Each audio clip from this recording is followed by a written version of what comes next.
La différence entre un commerce en ligne et un commerce physique, c'est le fait que l'on puisse avoir toutes les informations nécessaires sur les clients sans avoir besoin de les suivre un à un. Pour savoir de quel endroit ils viennent, quels produits ils aiment, comment est-ce qu'ils se comportent sur la boutique, ce qui va nous permettre de pouvoir établir le persona de notre client cible. Toutes ces actions, on peut les détecter et les mesurer sur n'importe quel site web grâce à Google Analytics. Si vous avez une boutique Shopify, dans cette vidéo, je vais vous montrer comment connecter votre boutique en ligne avec Google Analytics. On voit tout ça après le générique. Ciao.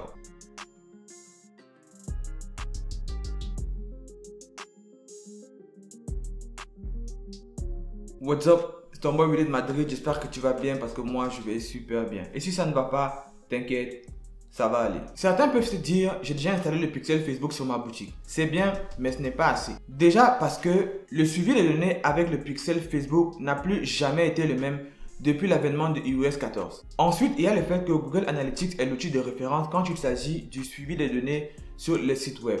Peu importe la provenance, que ce soit Google, Facebook, Snapchat, Pinterest, TikTok, le SEO, il traque tout. Maintenant, il faut faire très attention. Avant, il existait deux versions de Google Analytics. On avait Google Analytics Universal et on avait Google Analytics 4. Tout récemment, Google a supprimé la collecte de données avec Google Analytics Universal.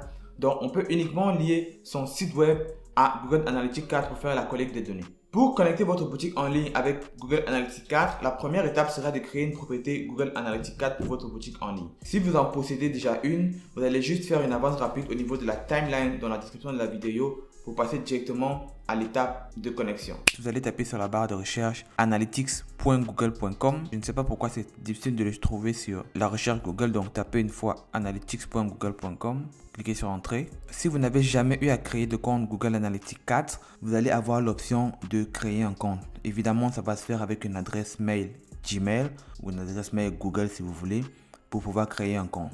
Maintenant, si vous avez déjà un compte Google Analytics, vous allez directement être redirigé comme moi sur votre interface ou sur votre dashboard. Ce qu'il y a à comprendre, c'est que sur une plateforme Google Analytics, vous pouvez connecter plusieurs sites. Et les sites ici sont matérialisés par ce qu'on appelle les propriétés. Donc, pour chaque site web, chaque boutique en ligne que vous allez créer, vous allez avoir une propriété. Moi, j'ai une nouvelle boutique que je veux connecter à Google Analytics, donc je vais créer une nouvelle propriété. Pour ça, je vais venir ici sur l'engrenage administration. Je clique dessus. Ensuite, j'ai le bouton créer. Je vais cliquer sur créer. Il me demande de créer un compte ou de créer une propriété. Créer un compte, c'est de créer un nouveau compte Google Analytics 4. C'est pas ce qu'on veut. On veut créer une propriété. Je clique sur propriété. Ici, je vais mettre le nom de la propriété. Généralement, on mettait souvent le nom de votre boutique sans le .com et ensuite on ajoutait le -GA4 à côté parce qu'il fallait faire la différence entre GA4 et GA Universal. Maintenant que GA Universal n'existe plus, ce n'est plus nécessaire, mais si vous voulez, vous pouvez noter juste pour les besoins de nomenclature. Ensuite, vous allez sélectionner le fuseau horaire. Moi, c'est une boutique que je vais lancer en France dans peu de temps. Donc, choisis le pays, la France. La monnaie, ici, je vais mettre l'euro.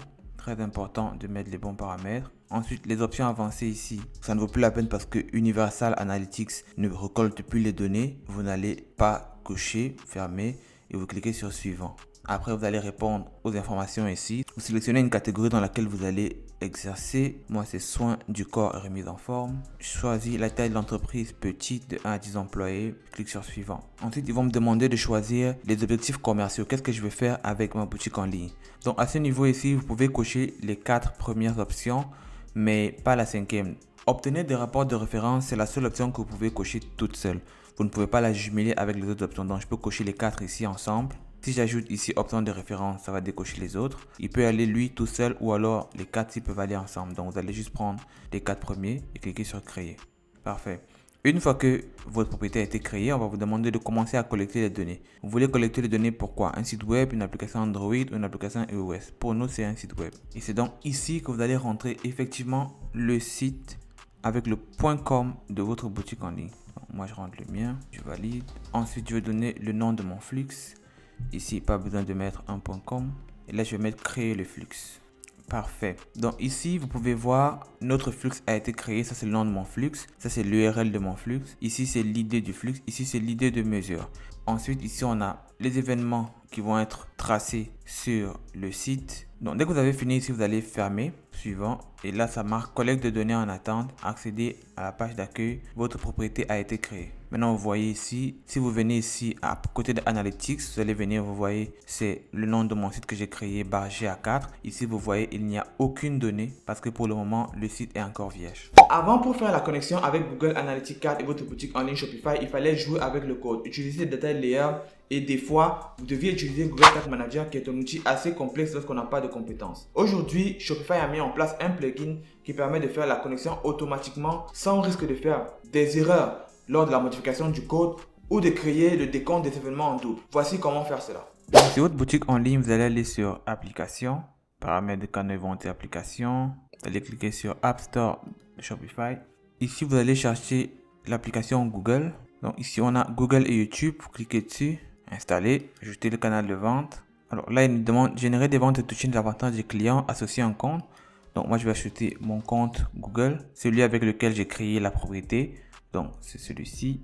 Parfait. Dès que votre compte Google est lié, celui avec lequel vous avez créé votre propriété GA4, configurez que Google Analytics 4, vous allez mettre sur commencer. Et ici, vous avez associé une propriété Google Analytics 4. On a créé une propriété, on lui a donné un nom spécifique. Si vous avez plusieurs propriétés, vous cliquez ici. Vous allez chercher la propriété que vous venez de créer. Moi, c'est celle-ci. Je clique dessus. Et dès que vous avez fini ça, vous allez cliquer sur associer. Et là, c'est marqué. Vous avez bien configuré Google Analytics 4. Donc, vous avez fini. Une fois que cela est fait, vous pouvez donc bien faire le suivi des événements et tracer toutes les activités qui vont être faites sur votre site grâce à Google Analytics. Cela va pouvoir pallier à toutes les limites et aux insuffisances que les autres méthodes de suivi comme par exemple le pixel Facebook va avoir sur votre boutique et cela est totalement gratuit. Ce qui est presque gratuit aussi, c'est le fait qu'en date d'aujourd'hui, vous pouvez bénéficier d'une boutique en ligne avec Shopify à $1 par mois pendant 3 mois et faire des économies de $150. Pour bénéficier, c'est très simple, cliquez sur le premier lien qui se trouve dans la description de cette vidéo. On a presque terminé parce qu'il reste une dernière étape. Cette étape, c'est le fait que vous avez connecté votre boutique en ligne avec Google Analytics 4, mais est-ce que vous êtes sûr que ça fonctionne? Il faut toujours faire des tests et voici comment vérifier que l'installation a été bien faite. Vous voyez ici qu'on a un utilisateur, pourtant tout à l'heure on en avait 0. Vous allez venir ici sur administration, ici sur affichage des données, debug view. Vous voyez ici au niveau de debug view, c'est ce qui montre tous les événements qui ont lieu sur votre site à la seconde près. Donc là on a tous les événements, ici il n'y a aucun événement parce que rien ne s'est passé. Vous allez aller sur Google, vous allez installer l'extension Chrome Google Analytics Debugger. Donc c'est lui ici en premier, vous allez cliquer dessus. Vous allez pouvoir l'ajouter à Chrome, ajouter l'extension. Une fois que votre extension est ajoutée, vous allez aller sur votre boutique en ligne et vous allez faire des essais. Vous allez naviguer, vous allez ajouter au panier, vous allez inscrire les noms, essayer de faire le paiement. Tout ça pour que des événements s'ajoutent et que vous puissiez vérifier sur votre boutique en ligne si ça l'a pris en compte. Moi, je vais le faire en off et puis on va aller vérifier ensemble sur Analytics. Donc, chaque fois que vous allez vouloir utiliser l'extension, il va venir ici, il va falloir la mettre sur on parce que là, elle est sur on, mais vous pouvez cliquer dessus pour la désactiver. Vous voulez l'activer et qu'elle puisse prendre vos événements, vous allez cliquer sur on. Donc là, c'est sur on. Moi, j'ai terminé, je vais juste la désactiver. Vous revenez sur Admin, vous allez à Affichage de données. On va aller sur Debug View.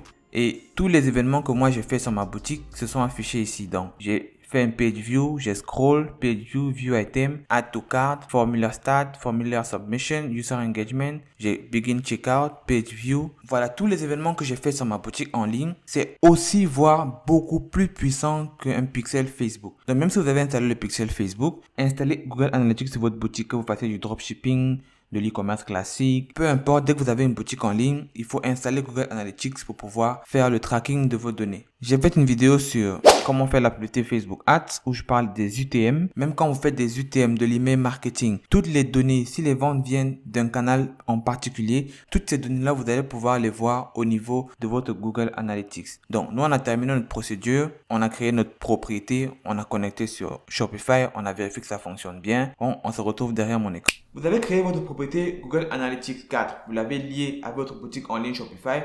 Vous avez vérifié que les deux réunis ensemble collectent bien les données sur votre boutique en ligne. Vous êtes donc bien parti pour pouvoir réussir avec votre business. Ce sera tout pour cette vidéo. Si vous l'avez apprécié, n'hésitez pas à liker, à vous abonner à la chaîne, activer la cloche de notification, mais surtout à partager cette vidéo avec une personne que vous pensez qu'elle pourrait aider. Si vous avez des questions, si vous avez des choses que vous n'avez pas compris, n'hésitez pas, dites-les-moi en commentaire, je vais y répondre une à une. Sur ce, on se dit à la prochaine vidéo. Gardez la pêche, Steffi. Ciao. Mesdames et messieurs, je vous dis à bientôt.